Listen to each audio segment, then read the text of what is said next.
So today it's going to be the first movie I saw in an alphabetical sorting of Japanese horror. Very predictable, isn't it? But no, might as well. It happens to be in the late 90s, from the late 90s of this, and it's called Audition. I have no idea beyond that what it could be about. I prefer to really not know, I suppose. Doesn't seem to be a series or anything, so let's see what it's about. Well, it's instantly wanting the audience to feel uh, a lot of sympathy for the child, I suppose, considering all the facts, not even 2 minutes in. Yeah. But I suppose not so much 7 years later. I wonder why the presumably director wanted to take a film at the 6 minute mark from the other room, looking towards the one with the table. But it's quite far away. Usually it's a bit closer. Shots are from. Yeah, maybe the camera angle was due to was so the yeah the his father's face wouldn't be shown as soon as his son told him that he looks plain. It must be such a disappointing look. And what do you know? This is the first film since Dying Eye that uh, I've seen to show pubs and such. It was Dying Eye that made me realize that baristas do not keep shaking forcefully until the very end. That it does slow down, which makes sense, but somehow I never noticed it as much before anyway. So at one point, they just randomly show a little girl that um, yeah, she was never shown before, so just wondering who she might be, and the only reference I have is the the girls or women of other vengeance type horror films. I mean, this is supposed to be a horror film. It's one of those that really has more drama than horror than could ever have. I mean, this is not even an indication, and yet the poster is much more horrifying than anything was so far, at least. So let's just say it's not at all similar to something like One Missed Call. But I mean, this effectively is the first sort of, I don't know, but it's not really within context. It's just a bit strange that they just uh, cut to someone we've never seen before. And I think the problem with my perception lies the fact that it is included within many genres. So horror is only one of the many. I'm not sure if they're listed according to how prevalent they are. But clearly, that isn't the most prevalent. I mean, drama in this case would be more prevalent than anything. It might end like that, kind of like Onibaba did, and like that. But so far, there's not even an indication. It's not set during a time of war. It's the only thing that was is his wife at the beginning, but that went away within 5 minutes. So it's really not very yeah. By the way, who calls the dog gang or gang? I'm not sure if it literally means literally gang in Japanese. It sounds like gangus. I'm not sure if that's literally the Japanese word for gang, but that's such a bizarre thing to call a dog. And if you're outside, people will think that you're calling out for your gang, and it might not end up well. I think it's, it's so bizarre to call a small dog that. Huh. This certainly has much more of a rom-com vibe though, than anything else, and it's set up for one. I'd be very surprised if it ends in any horrific manner. I mean, Onibaba began as a drama as well, but it had elements. This has no elements, virtually none at all. I mean, if even at this point, even what's that called again? Living in Seattle or something in Seattle at least. Dreaming or sleeping, I think. Yeah, even that at that point, I mean, it's more of a downer drama than this could ever be. I mean, they were in a similar situation, but the the guy that got all the press stuff. And this one, on the other hand, it's ridiculous. But yeah, I cannot see how this could ever be horrific. But we'll see. You know, I'm not entirely sure what they meant when they were sitting in that restaurant and there were people around, but suddenly they weren't. It was just empty, and they started to talk about that movie when while it was completely empty. But it happened so suddenly. Uh, must have been some sort of decision to do so as a sort of way to perceive, sort of like telling you about this movie as a sort of secret or something. I waited until everyone left. Obviously, it's editing that did that suddenly, but I guess it's a sort of message without saying anyway. I like how it's non-linear. At one point, it clearly shows that things happened in the past that they only showed parts of, and then they showed what remains later on.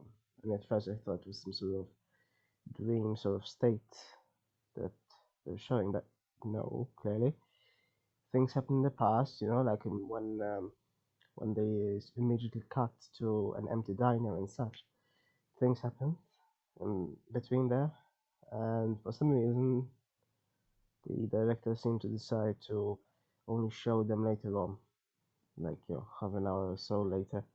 For some reason, still not entirely sure if I find out what the reason is, but it's some decision, I suppose. It's sort of non-linear in a strange sort of way, because otherwise it's not like non-linear. It's not like Memento or anything.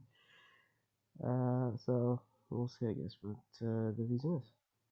But guess what? As soon as I mentioned dream state, we end up on another scene which does imply it's a dream state after all. In which case, I'm not sure why he's made up some details in his mind, unless she told him those details in some other way, and he's imagining them in this context in a restaurant that he was in before, in a more ordered way or something.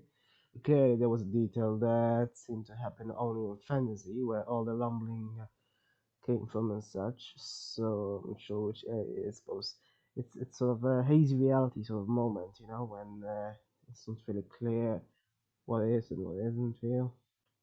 Okay, well, I think at this point we know why it's labeled horror pretty much.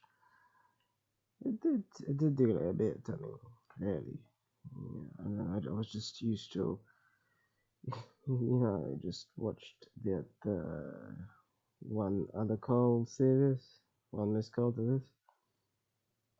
they have deaths within the first 10 minutes. So, yeah, but this this has the weirdest of deaths, the weirdest of violence. They really up it, huh? Up the ante here in the last half hour in particular. They try to display dreams as differently hued. So most of them they're blue, despite often what happens under such circumstances is violence. So blood being red is quite jarring, I guess one could say, considering the environment is blue. Of course, unless one has a filter of some sort that doesn't happen in real life, it's clearly just a symbol to show that it's a dream.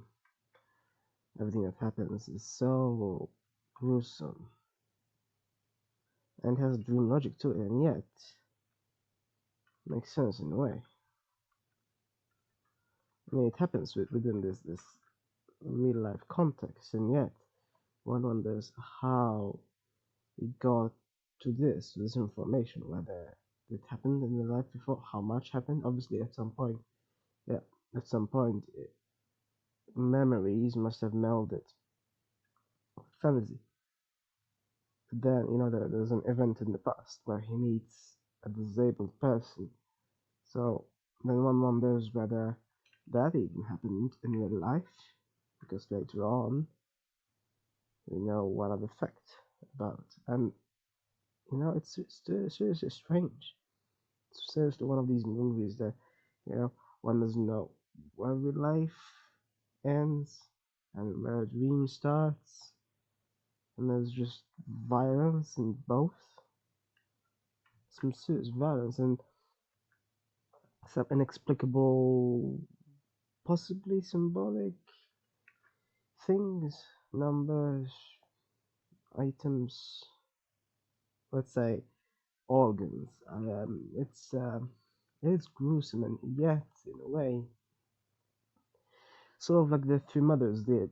It's in a way it tries to be artistic despite the gruesomeness. In fact, I mean, I compare it to Inferno in particular, or the previous one, Suspiria, because of this usage of whole environment being blue. That's what they did there as well. I think there was a film at one point where I think Dario used red more than blue, but it's the same sort of technique, I guess, where and clearly it's used for the same reason as well.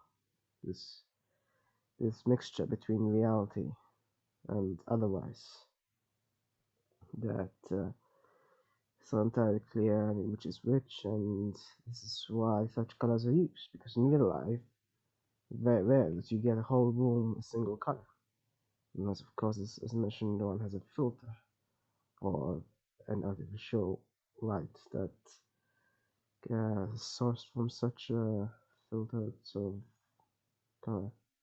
Anyway, and, I do hate films which do something to pets. I mean, come on. How many films have I seen where something is done to dogs? It's not so much cats, although it can happen as well, but dogs, what's the point? It's just awful. Is it supposed to show that someone is truly evil or something? Because, well, really, I mean, in this case, unless she was lying throughout, she wasn't always evil or something. Anyway, the concept is absurd. Nothing is always one thing or another, and the whole definition is absurd anyway, because it's religious, obviously. So I don't get why films resort to such things. So I finished it, and it makes little sense. Ultimately, it really does. I mean, it still makes more sense in terms of how it ended. It makes slightly more sense than I mean, there was a similar scene in this Joaquin Phoenix movie. I forgot what it's called now, where they were on the floor, and I mean, this made little sense, but that made even less sense for just saying something. And I don't get.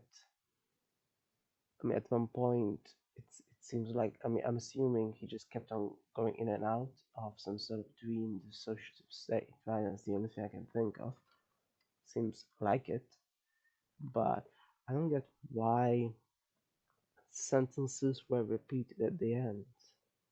They really were. Sentences that seemed like they were not in place throughout when they were originally said. So they make slightly more sense when they were said at the end. But still not that much sense, which is why I'm saying it still makes slightly more sense than the uh, the other movie I just mentioned. But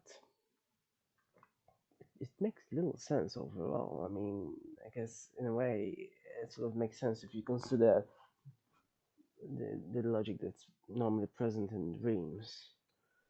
But I don't know.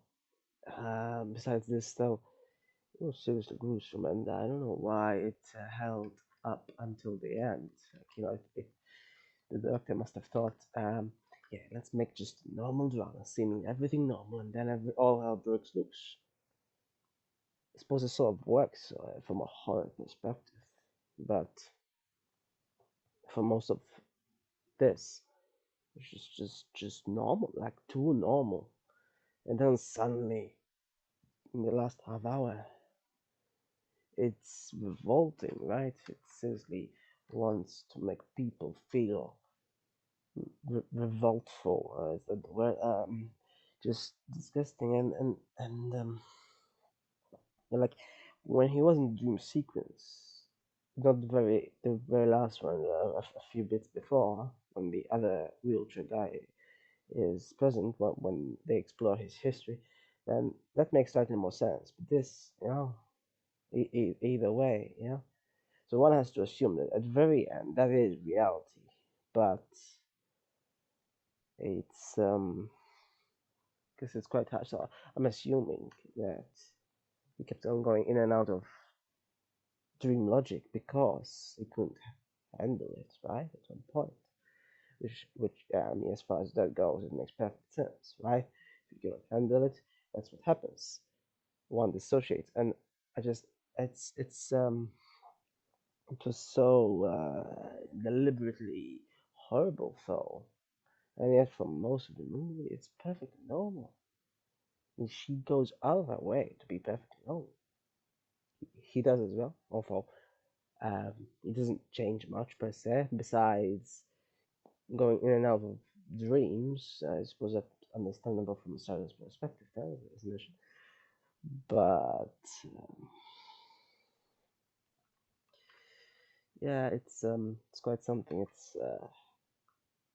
It's quite different from One Miss Call. I mean, it doesn't have quite as much as consistency in terms of gore and horribleness as those do. But in the last half hour, it has more than probably they do, but not combined, but they do in any half hour. Just the last half hour is truly hell in this movie, and it's it does mislead people into thinking it's going to be just totally normal drama. I mean, obviously, if one sees the picture, the poster, then one isn't misled because it was a picture from one of the scenes at the end. So I guess but still, it's not very clear as to when it could happen, how it happens.